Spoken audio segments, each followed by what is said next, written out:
Very good morning everyone. In this video we will try to see some of the fundamental concepts related to ATIC welding process. First we will start the session by defining ATIC welding process.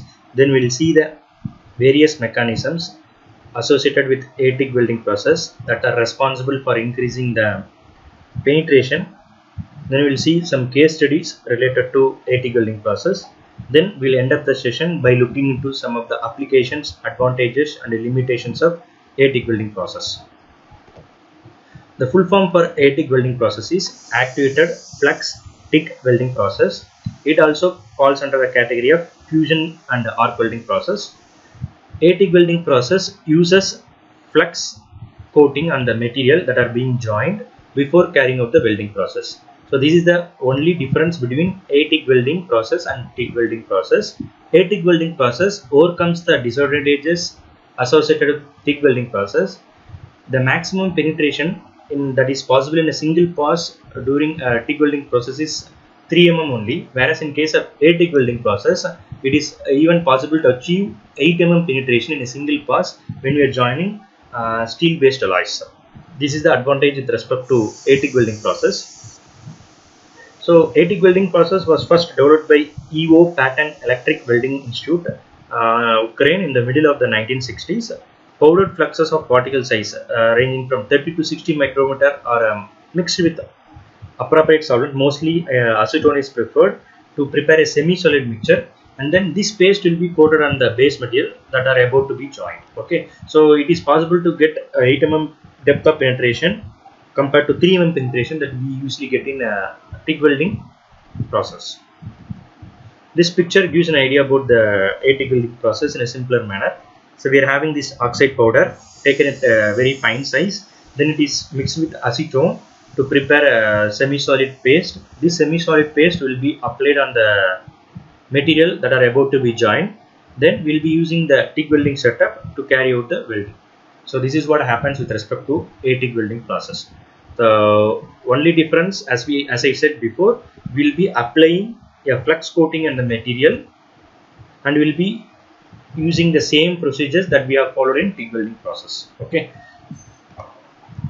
There are two reasons for increased penetration with respect to ATIC welding process, and they are namely reverse Marangoni convection and arc constriction. We will see one by one what is reverse Marangoni convection and arc constriction.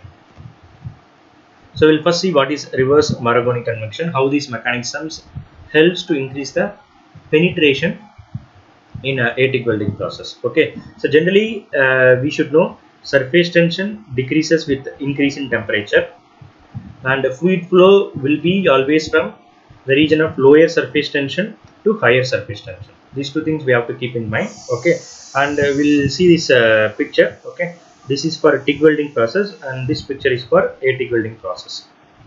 Okay.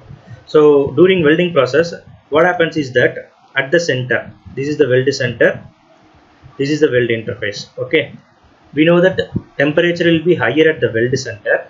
As we move towards the interface, the temperature will be getting reduced and we'll see minimum temperature at the interface. Okay, so we have seen already that surface tension decreases with increase in temperature. So because of that we'll be having lower surface tension at the center and higher surface tension at the interface. So the fluid flow will be from center towards the interface. As a result of that, it will result in this shallow weld. Okay, so this is what happens in a TIC welding process. This is nothing but Marangoni convection. Next we'll see what happens with respect to ATIC welding process. As we have seen previously, we will be applying flux on the base material before welding. These flux will be having surface active elements. The surface active elements will be there in the flux. These surface active elements are nothing but this sulfur, oxygen. Okay, so these surface active elements will reduce the surface tension. We have to keep in mind that it will reduce the surface tension.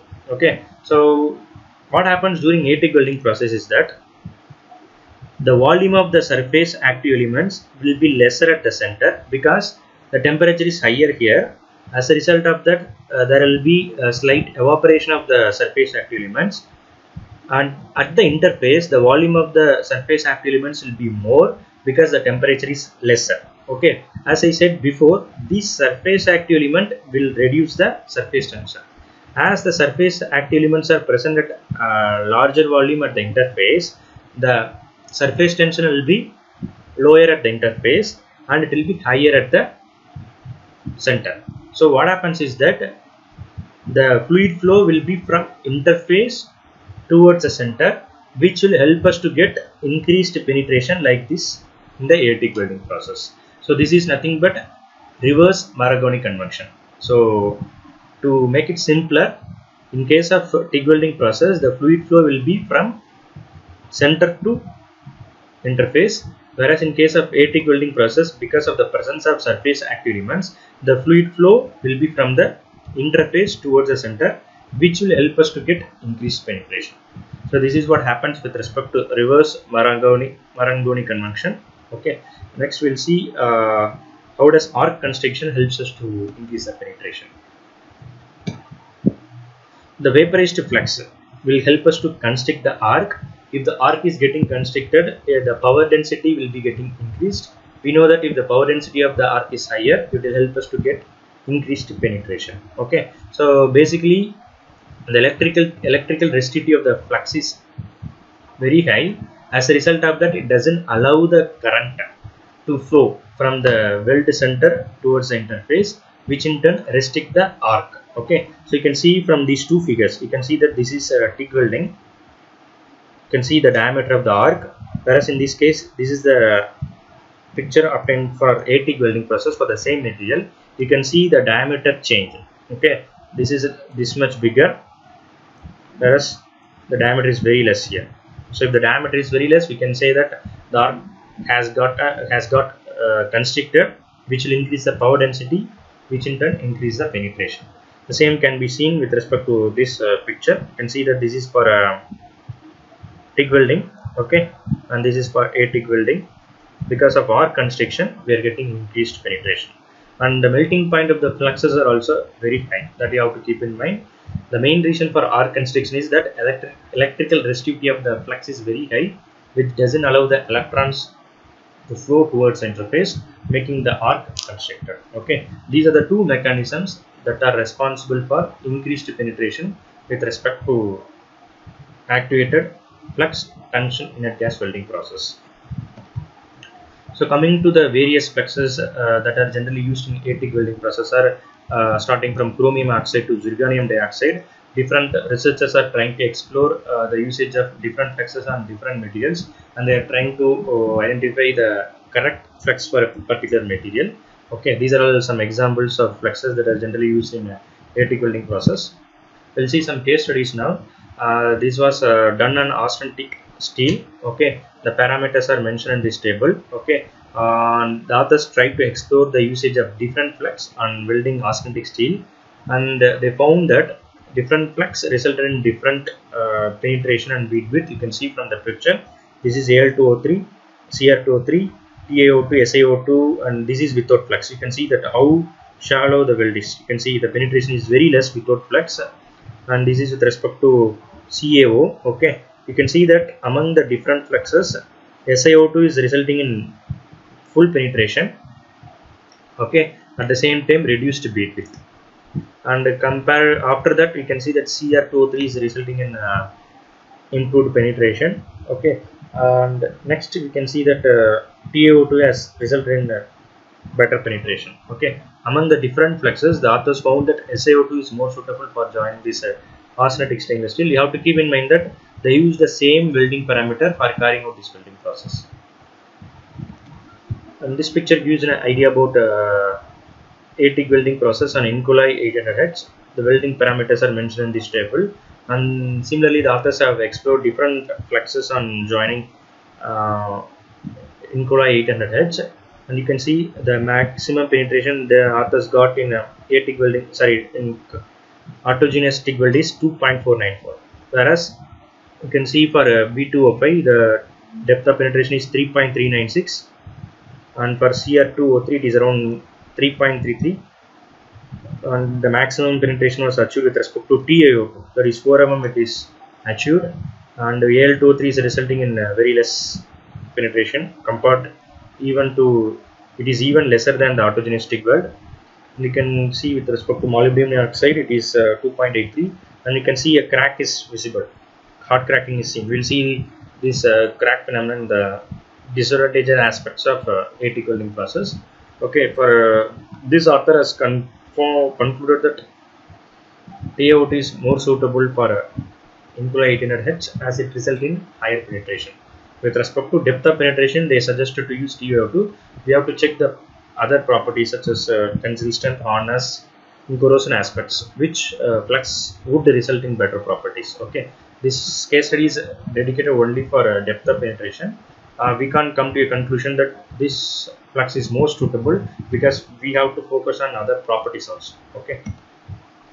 So coming to the different materials that can be welded in ATIC welding process, mostly ATIC welding process are explored in steel based materials, and it is also explored in titanium based alloys, and it is very difficult to get increased penetration with respect to nickel based alloys, as the molten flow will be molten liquid that are getting formed in liquid nickel based alloys are viscous in nature. Okay, so mostly this stainless steels, chromium, molybdenum based steels, carbon manganese steels, and some titanium alloys. Okay, these are all the materials that can be explored with respect to ATIC welding process, that are already being explored. Coming to the advantages, as we have seen in the beginning of the presentation, it helps us to increase the penetration in a single pass. So we can avoid groove preparation, and also we can avoid multi-pass. So as a result of that, we can get increased production, as well as we can reduce the overall cost involved with respect to that particular process. It will help us to reduce the heat input, as we have seen in case of higher power density arc constriction. As arc is getting constricted, it will increase the power density. If the power density is getting increased, we know that heat input will be getting reduced. So as a result of that, the molten metal volume also will be lesser.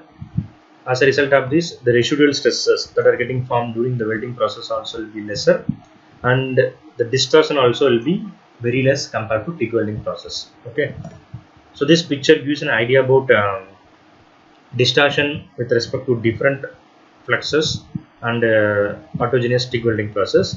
In x-axis, depth to thickness is taken, and y-axis angular distortion is mentioned.